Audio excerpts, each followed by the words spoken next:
1980, the junta had serious apprehensions of a counter-coup.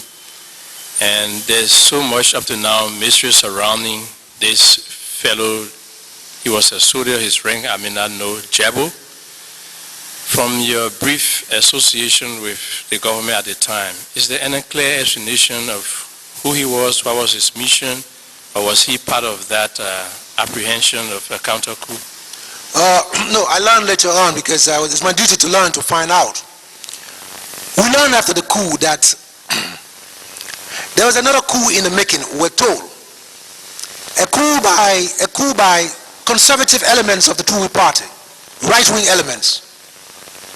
And that a Major Jebo was supposed to be the man who will lead this coup. That's what we heard. We later found out that Jebo had been meeting with certain people. He was well respected, highly trained. And that the conservative elements in the Tuwi party, we heard, did not want any bloodshed. They were waiting for Mr. Talbot to leave for the inauguration, the independence celebration of Zimbabwe. And the rumor was that they would have carried out a coup. Mr. Talbot would be in exile. They would enforce martial law and rule the country. That's what we heard. Unfortunately, Samuel Doe and his people preempted Jebo. And then there was this rumor that Jebo was a trained soldier. I got the feeling that all the PRC members were afraid of this man. They were apprehensive that if Jebo is around, anything can happen. Anything can happen.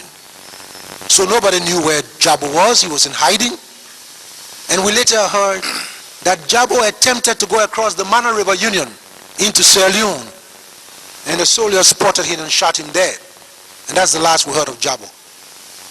The counter-coup I mentioned that prompted the PRC fellows to take the decision to execute the 13 people was a different counter-coup. It was said that Benny Warner was in the Ivory Coast, that obviously President Boima had reasons to want to reverse the coup in Liberia, that he was going to send troops, and there was this general panic. So that was a different one altogether.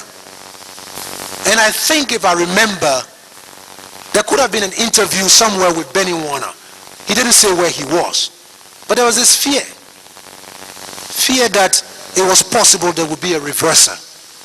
And that Boima would have engineered this whole thing, and they just panic. So there are two different coups we're talking about.